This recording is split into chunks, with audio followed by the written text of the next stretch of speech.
эстрадасының жұлдызы Саят Медеуовтің анасы өмірден өтті.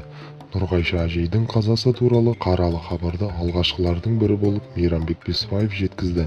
Беспаев өнердегі әрі өмірдегі досына қайғыра көңіл айтып, Инстаграм желісінде жан тебірентерлік жазба жариялады.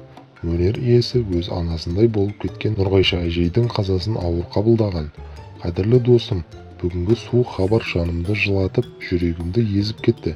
Саят бауырымның анасы Нұрғайша апамыз қайтыс болды. Елге барғанда еміреніп бауырына басып, балаларым келді деп бар мейірімін төгіп күтетін кең жүректі асыл адам еді. Досым, бар адамзат жиылып келіп мейірімін төксе де анаңның орнын баса алмайды. Алланың жазғанына адамның көнбеске шарасы бар ма? Анамыздың иманы жолдас болсын. Барша ағайын бауырға қайғыра көңіл айтамын, деп жазды Музарт әншісі. Саят Медеуовтің қайғысына бірқатар өнер жұлдыздары да ортақтасқан.